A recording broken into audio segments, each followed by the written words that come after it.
Grievances. Mr Speaker. The member Warren Blackwood. Warren Blackwood, Mr Speaker. Assume we forget. Should be front of mind, Mr Speaker. Mr Speaker, my grievance today is to the Minister for Water, and it's to do with the Denmark wastewater recycling project, and I guess specifically to do with the interaction that project had on the golf club in Denmark. By way of background, the project was to effectively divert the wastewater treatment from the wastewater treatment plant in Denmark from what now currently goes into the Wilson Inlet estuary, away from that onto the golf course to be used as recycled water for supporting the golf course, and then onto a tree lot, and more recently the agricultural colleges was to actually get some benefit from that. In July 2015, the previous Liberal National Government announced $15 million of royalties to regions funds towards that project, and for all intents and purposes that was progressing very well. Aside from the issues of the effluent being disposed of into a closed system, and we recently saw in the newspaper the impact on Woodman Point, I think, off Rockingham. Besides that issue, a very sensitised issue in Denmark, we also have the issue of the negotiations and the arrangements that Water Corporation had with the golf club in Denmark, Denmark Country Club. And for a long time there'd been a lot of work done to negotiate to be able to take off that treated wastewater to go onto the golf course to support not only the new grass greens there, but also to support the broader golf course. And a lot of the investments, both in time, many man hours, and resources, many hundreds of thousands of dollars, to upgrade the golf course. It's been with the view that the Water Corp would support a level of treated wastewater going onto the golf course, and that was negotiations that happened over many years in good faith. So it's grass greens, a lot of potential to support what is a pretty strong focal point for Denmark now, and of course having a golf course that is effectively sort of made immune from the weather events, where you can have support particularly during the summer months, and of course it matched very well with the high use of wastewater that occurred during that period when people were visiting the community. As a product of those negotiations, there was an agreement signed on the 19th of December 2016 between the Water Corporation and the Country Club, agreement number 15184230, and that agreement effectively defined both roles and responsibilities of both the Country Club as well as the Water Corporation for the provision of recycled water onto the Country Club. And that was the basis of investments that the Country Club have made in those discussions that they've had with the Water Corporation, and of course moving to grass greens, which is a fairly high water use project as far as golf courses are concerned. But they thought they had that sort of lockdown, and therefore could still progress with all the things they needed to do. In fact, since this has happened, they've also had a struggle getting actually other water sources from bores actually off the site. And of course, the latest budget cut, despite the project being $15 million, there was about $1.5 million of sunk costs. Budget cut actually took back $13.5 million, effectively ceased the project, which would have been a climate resilient source of water for the golf club. It would have also contributed to the Water Corporation's goal of getting 30% recycled water by 2023, one of its wastewater targets. And of course there was a contract in place. That contract was put in good faith. It's the view of the golf club that the contract being negated is quite disrespectful of the volunteer hours that have been put into the project, and also the good faith negotiations that have actually happened over a period of time in order to support the golf club making the investments that they had to do, which included irrigation equipment to actually cater for treated wastewater. It's not just normal water that's going into it, so they had to make some specific modifications at cost. And given that they'd had these good faith negotiations with the Water Corporation, of course it's pretty clear that those investments were made on the back of the fact that they thought they were going to get treated wastewater. They also wrote to your Minister on the 11th of January this year, seeking some information regarding a clause in the contract that the Water Corporation used to pull out of the project.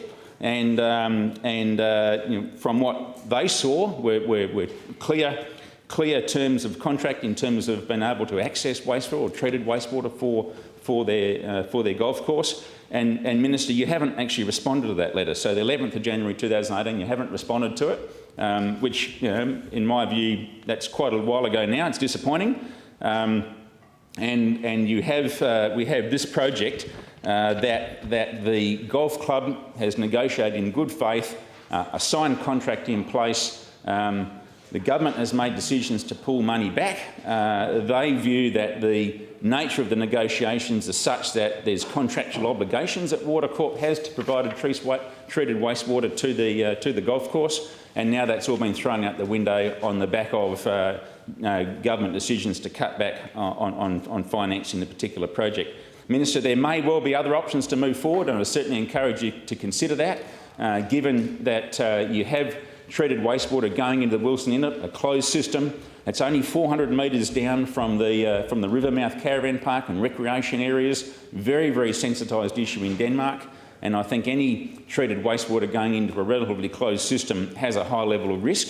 Here's an opportunity to take some of that away and utilise it for recreational purposes on the Denmark Golf Club. As I said, there are now people making decisions to actually move to Denmark on the back of it having grass greens on the course. Grass greens have got higher levels of maintenance. I think it's a magnificent project to align utilisation of wastewater for a community positive project, and following that, there was good negotiations that occurred with the Water Corporation, which the club thought they were going to be able to support, and now that's been thrown out the window. They've sought to get some advice from you in regard to the efficacy of the contractual arrangements that were in place. Unfortunately, they haven't got a response from you yet. But I would implore you to consider, if you can't consider the whole project, consider other ways of maybe getting some of that treated wastewater to supply to the golf club. I think it's a very, very good local recycling project, supports our community and supports the Denmark Golf Club. Thank you. Minister for Water. Thank the member for Warren Blackwood for the grievance. Can I start by saying, member, since we've been in government, you've been very critical of some of the decisions that we've made about projects that you think we should fund, but we're not. You've been very vocal about that indeed. What I've not heard you once do since the last election is acknowledge the role that you and your party has played in the financial mess that the state is currently in. And you can smile and say, oh, well, it's got nothing to do with this. It's got everything to do, your behaviour in government's got everything to do with the current state of the state's books. You spent in a quite reckless manner while in government with no plan at all as to how you were going to pay for it, other than a plan that your previous leader concocted when he retook the leadership I didn't interject with you. You came up with a plan to rip up state agreements and charge additional fees to iron ore miners. That was a plan that, despite, as well as requiring the government to rip up state agreements, it wasn't even a plan supported by your coalition partners. So you were out there spending, making commitments, really with no plan at all as to how they were going to be paid for in the long run. So you've been very vocal, urging us to spend on projects that you committed to. It would be really, I think the public would appreciate if the National Party at least once acknowledged their role in the financial mess that the state now finds itself in. So given, the member for Warren Blackwood says, but this is what royalties for regions money. That was one of the issues that the Langland Review identified, that you considered the royalties for regions money as some way outside of the general budget process. It didn't matter what was going on with the rest of the state's budget. You could just spend royalties for regions money on whatever you thought was appropriate, and you could just spend, didn't matter about what you were doing to the rest of the state's budget. So I just respond initially in that context, Member for Warren Blackwood. It would be great if you told the people at the Denmark Golf Club and the community more broadly that you acknowledge that some of the decisions that are now being made by this government that people may not be happy with are, at least in part, you share responsibility for them because of the mess that you put us in when you're on this side of the House. Now, in respect of this particular project, it is correct that when we came into government, we looked across every area of government to see what projects we could continue to fund and which weren't possible given the financial state of the budget. And this project was one that, when we looked at it, it's a $15 million project. The Denmark wastewater treatment plant, only 3 years prior, had already had $12.5 million spent on it on a previous upgrade. That upgrade reduced the amount of nutrients going into Wilson Inlet by, I'm told, 60%. So there's already $12.5 million spent on the Denmark wastewater treatment plant. This proposal was to spend another $15 million to divert the wastewater treatment, the treated wastewater, through a recycling scheme, primarily to the golf club. Now, that seemed a lot of money, I've got to say, a lot of money for that what was going to be achieved. It wouldn't have significantly reduced the amount of nutrients in the Wilson Inlet because most of the nutrients in the inlet actually come from further upstream, from agricultural uses. So to spend an additional $15 million on another upgrade, I'm told would only have had an impact of about 1% on the nutrients within the Wilson Inlet. So it was an awful lot of money to be spent on the wastewater treatment plant, on a plant that had already only 3 years before had $12.5 million spent on it. So the question you'd have to ask yourself, Member for Warren Blackwood, if this was such a great project that desperately needed to be done, why hadn't it already been done by you when you were in government for 8 years? So you made a commitment,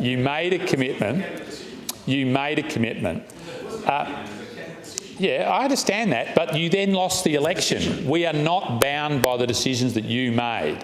We looked at the projects that you had that were funded to see which were appropriate to continue with going forward, given the state of the finances that you left us in. You talk about the agreement that was signed between Water Corporation and the golf club.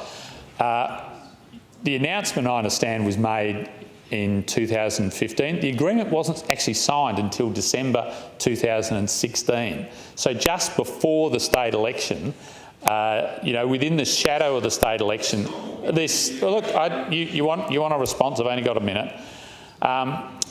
I've looked at that agreement. My advice is that agreement makes it clear that it's only operable if the funding is in place. If the funding is not in place, the obligations under the agreement are not there. Now, I can understand how the golf club are disappointed. There are a lot of people in my electorate and other electorates that are now disappointed they're not getting what they thought they might get because of the state of the finances. But you have to take some responsibility for that. I've asked the Water Corporation to speak directly with the golf club to see what alternative arrangements could be made. And I understand that offer was made in January, but the golf club didn't take up that offer because they said they wanted to seek further advice. That offer is still there. I'm not sure about the correspondence you referred to. I thought I had replied to that letter, but I'll check that up.